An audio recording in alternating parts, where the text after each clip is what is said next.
আপনাদের সকলকে GYMM অর্থাৎ grow your mind and money এই চ্যানেলে আপনাদের স্বাগত জানাই। আজকের বিষয় হচ্ছে প্রথম 1 কোটি কর্পাস আমরা কিভাবে সৃষ্টি করতে পারি। ছোট ছোট সেভিংসগুলোকে আমাদের টার্গেট অনুযায়ী ইনভেস্ট করে যেতে হবে। দীর্ঘমেয়াদের একটা ভিউ রাখতে হবে, অর্থাৎ 12-15 বছরের উপরে একটা টার্গেট রাখতে হবে। আমরা মিউচুয়াল ফান্ডের থ্রু SIPর মাধ্যমে, অর্থাৎ সিস্টেমেটিক ইনভেস্টমেন্ট প্ল্যান, এটা তো আর কিছুই না, এটা মাসে মাসে আমরা নির্দিষ্ট পরিমাণ টাকা ইনভেস্ট করতে থাকবো এবং বছর বছর সেটা বাড়াতে থাকবো। যেভাবে আমাদের ইনকাম বাড়বে সেভাবে বাড়াতে থাকবো এবং একটা নির্দিষ্ট সময় পরে আমরা সেই 1 কোটিতে পৌঁছাবো। তবে মিউচুয়াল ফান্ড তো বিভিন্ন রকমের হয়, প্রচুর ধরনের মিউচুয়াল ফান্ড হয়। আমাদের টার্গেট করব কি, আমরা সাধারণত টার্গেট করব ইকুইটি লিঙ্ক মিউচুয়াল ফান্ডে ইনভেস্ট করার।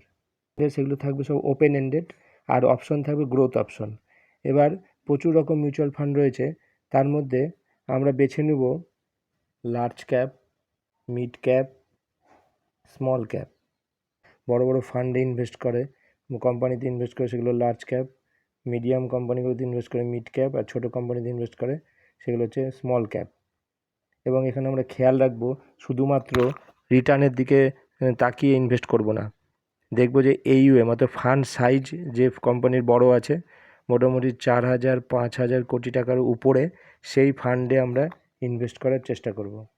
আর করব ফ্লেক্সি ক্যাপ, মাল্টি ক্যাপ এই ফান্ডগুলোতে। এই কনসেপ্টগুলো যদিও কিছু বছর ধরে এসেছে এবং আমরা সবসময় খেয়াল রাখবো একটু বড় সাইজের ফান্ডগুলোতে ইনভেস্ট করার। আর কিসে ইনভেস্ট করব, আমরা নিশ্চয়ই গোল্ড ফান্ডে কিছু ইনভেস্ট আমরা করব। আর অ্যাভয়েড কী কী ফান্ড করব, ডেট ফান্ড, ইউলিপ ফান্ড, তারপর নতুন যে ফান্ডগুলো লঞ্চ করছে তাকে বলে NFO, সেক্টরাল ফান্ড, বিভিন্ন সেক্টর হিসাবে যে ফান্ডগুলো ইনভেস্ট করা হয় সেই সেক্টরাল ফান্ডগুলো, এবং চিলড্রেন বেনিফিট ফান্ড, এগুলো আমরা অ্যাভয়েড করার চেষ্টা করব। আমরা pure equity link, open ended, growth option choose করে large cap, mid cap, small cap, multi cap, flexi cap এই ধরনের ফান্ডে ইনভেস্ট করব। তাহলে লং টার্মে 15 বছর, 12 বছর কি তারও বেশি সময় ধরে ইনভেস্ট করে গেলে আমরা ভালো একটা কর্পাস সৃষ্টি করতে পারবো। এবং আমাদের প্রথম যে টার্গেট 1 কোটি, সেটা যে যত টাকা ইনভেস্ট করতে পারবে সেই হিসাবে তত তাড়াতাড়ি সে অ্যাচিভ করবে এবং সেটা ইনক্রিমেন্ট করে যেতে হবে, প্রতি বছর বাড়িয়ে যেতে হবে। মিউচুয়াল ফান্ড হাউস রয়েছে, তো দেখা যাচ্ছে অনেক সময় এরকম হতে পারে যে ICICI যে ফান্ডটা আমি ইনভেস্ট করেছিলাম সেটা ইদানিং হয়তো ভালো পারফর্ম করছে না, HDFCর কোনো একটি ফান্ড ভালো পারফর্ম করছে। তখন মনে হলো না, তাহলে এটা আমি সুইচ করে HDFCতে চলে যাই। আবার দেখা গেলো যে HDFCর ফান্ড, সেই ফান্ড আবার 1 বছর পর খারাপ পারফর্ম করছে। তখন দেখা গেলো যে নিপ্পনের কোনো ফান্ড ভালো পারফর্ম করছে, তখন মনে হলো যে না, আমি তাহলে নিপ্পনে চলে যাই। এইভাবে যদি আমরা ফান্ড একটার পর একটা চেঞ্জ করতে থাকি, কখনো HDFC থেকে সুইচ করে চলে গেলাম নিপ্পন, কখনো কোয়ান্টে চলে গেলাম, কখনো অ্যাক্সিসে চলে গেলাম, এইরকমভাবে যদি আমরা চেঞ্জ করতে থাকি তাহলে কিন্তু আমাদের সেই কর্পাস সৃষ্টি হবে না। তাই 1-2 বছর হয়তো ফান্ড পারফর্ম খারাপ করতে পারে, 6 মাস খারাপ করলো, 1 বছর খারাপ করলো, কিন্তু আবার সেই ফান্ডটা ধীরে ধীরে গ্রো করবে।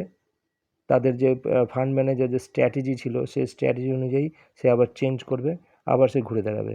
কিন্তু এই নয় যে আমি শুধু ফান্ড চেঞ্জ করতে থাকবো। তাই বলা হয় মার্কেটে যে যত অ্যাক্টিভ থাকার চেষ্টা করবে তার ইনভেস্টমেন্টের রিটার্ন তত কমতে থাকবে। যে যত ইনঅ্যাক্টিভ থাকবে, ইনঅ্যাক্টিভ অর্থ এই নয় যে আমি কোনো কিছু সম্পর্কে আপডেট থাকবো না, মার্কেট সঙ্গে সবসময় আপডেট থাকবো যে কোথায় কী হচ্ছে, কিন্তু ফান্ডের পারফরমেন্স একটু খারাপ হলেই যে আমি সুইচ করে যাব অন্য ফান্ডে, এই জিনিসটা যেন না করা হয়।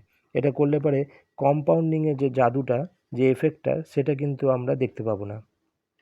এটার আমার বেস্ট উদাহরণ আমি পেয়েছি, নিপ্পন মাল্টি ক্যাপ বলে একটি ফান্ড আমার ছিল, যেটা দীর্ঘ সময় ধরে ব্যাড পারফরম্যান্স হিসাবে ছিল এবং ক্রিসিল রেটিং করা হয়। সেই ক্রিসিল রেটিংয়ে প্রথমে ছিল 4 স্টার, সেটা ধীরে ধীরে ধীরে ধীরে 2 স্টার, 1 স্টার, তারপরে কোনো স্টারই সে পেল না। কিন্তু বর্তমানে আমি যদি দেখাই আমার সেই ফান্ডের রিটার্নটা, কনসলিডেটেড অ্যাকাউন্ট স্টেটমেন্ট, যেটা আমি গুগলে গিয়ে সেখান থেকে এটা পাওয়া যায়। এই যে Nippon India multi cap fund, এটা আমি শুরু করেছিলাম 2010 সাল থেকে, 500 টাকা করে ইনভেস্টমেন্ট ছিল। সেই সময় যদি NAV-টা দেখা যায় তাহলে NAV 39, তারপরে 36, 37 এই রেঞ্জে ছিল 2010 সাল থেকে। আবার এই ফান্ডের পারফরমেন্স কিন্তু দীর্ঘ সময় খুব খারাপ ছিল। সেই এনএভিটা কত ছিল বললাম, 39, 36, এই সময়টা আবার 37, 38, 13 সালে। তাহলে 10 থেকে 13 একই রকমই থাকলো, পারফরমেন্স এরকম কিছুই হলো না। তারপরে ধীরে ধীরে সেটা 40, 60, 70, 80 গেল। তাহলে 3 বছর 10 থেকে 13 সাল পর্যন্ত একই রকমই এনএভি থাকলো, পারফরমেন্স এরকম হলো না। কিন্তু আমি রিমেইন ইনভেস্টেড থাকলাম। প্রথমে 500 টাকা করে চলছিল, এখন 1000 টাকা করে ইনভেস্টমেন্ট করছি।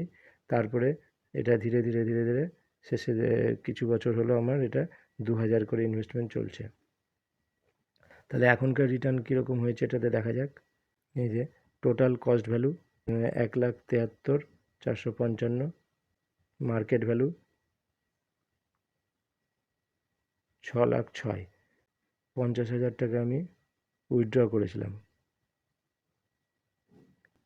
তাহলে এই ফান্ড থেকে যদি আমি বেরিয়ে যেতাম তাহলে এই রিটার্নটা আমি আর পেতাম না। নিপ্পন ইন্ডিয়া মাল্টিক্যাপের যদি আমরা ফান্ড সাইজটা দেখি তাহলে দেখব 38,000 কোটি টাকার উপরে সে ফান্ড সাইজটা হয়ে গেছে। এবার দেখা যাক যে নিপ্পন মাল্টিক্যাপ ফান্ডটা কোথায় কোথায় ইনভেস্ট করছে। স্মল ক্যাপ ছোটো শেয়ারগুলোতে ইনভেস্ট করছে 25%, লার্জ ক্যাপে ইনভেস্ট করছে 44%, মিড ক্যাপে ইনভেস্ট করছে 27%। এবার আমরা যদি দেখি যে এর সেক্টরাল, যেমন ফিনান্সিয়াল সার্ভিসে 31%, কনজিউমার সার্ভিসে 11%, ক্যাপিটাল গুডসে 10%, এইভাবে বিভিন্ন সেক্টরে সেগুলোকে ভাগ করা হচ্ছে। এবং পোর্টফোলিও আমরা যদি দেখি তাহলে দেখব যে তারা কোন কোন শেয়ারে ইনভেস্ট করছে, এই ফান্ডটা মার্কেটে কোন কোন শেয়ারে বা কোন কোন কোম্পানিতে টাকাটা লাগাচ্ছে। যেমন এইচডিএফসি ব্যাঙ্কে 6%, অ্যাক্সিস ব্যাঙ্কে 4%, আইসিআইসিআই ব্যাঙ্কে 4%, রিলায়েন্সে 3%। এইভাবে যদি দেখা যায় প্রচুর শেয়ারে ইনভেস্ট করা হচ্ছে। আবার অনেকে বলেন যে যদি মিউচুয়াল ফান্ড কোম্পানিটি উঠে যায় তাহলে কি হবে।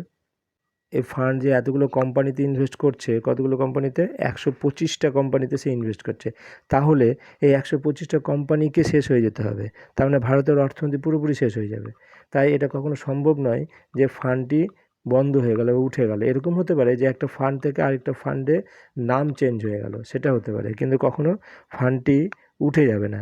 তাই এটা হচ্ছে একদম সেফ জায়গা মিউচুয়াল ফান্ড। কিন্তু রিটার্ন কখনো ঠিক বলা যাবে না, এটা মার্কেটের উপর পুরোপুরি নির্ভর করছে। কোনো সময় 12% হতে পারে, কোনো সময় 15% হতে পারে, বা তারও বেশি হতে পারে, আবার কমও হতে পারে। তাই ভালো ফান্ড দেখে ইনভেস্ট করতে হবে এবং ফান্ড সাইজটা অবশ্যই দেখতে হবে যে 4-5 হাজার কোটি টাকার উপরে ফান্ড সাইজ আছে। কারণ বড় ফান্ডে মনে রাখতে হবে ফান্ড ম্যানেজার অত্যন্ত অভিজ্ঞতা সম্পন্ন হয়। আমাদের সব সময় একটা জিনিস মনে রাখতে হবে, যে যত কম বয়সে মার্কেটে আসবে তার কাছে প্রচুর সময় থাকছে তার ফিনান্সিয়াল অ্যাসেট ক্রিয়েট করার জন্য। অর্থাৎ কেউ 20 বছর বয়সে আসলে তার কাছে আরও 20, 25, 30 বছর সময় থাকছে যে সে একটা বিরাট কর্পাস সৃষ্টি করতে পারবে। এবার দেখা যাক একটা 1,000 টাকার মান্থলি এসআইপি দীর্ঘ সময় ধরে ইনভেস্ট করলে কত হতে পারে। আমরা গুগলে গিয়ে এসআইপি ক্যালকুলেটর সার্চ করলে বিভিন্ন রকম সাইট পাবো, তার মধ্যে যে কোনো একটি সাইটে গিয়ে আমরা চেক করে দেখতে পারি যে আমরা যদি মাসে মাসে ধরলাম 1,000 টাকা ইনভেস্ট করব, 1,000 দিলাম, 30 বছরে রেট অফ রিটার্ন প্রথমত ধরলাম 12%, তাহলে কি হতে পারে। তাহলে তার টোটাল ইনভেস্টেড হচ্ছে 3,60,000, টোটাল হচ্ছে 35 লাখ। তাহলে 1,000 টাকাটা 30 বছরে 12% রিটার্নে আমার কর্পাস ক্রিয়েট করছে 35 লাখ টাকার। এবার 12-র জায়গায় যদি আমি 15% পাই তাহলে কি হতে পারে, তাহলে সেটা দাঁড়াবে 70 লাখের জায়গায়।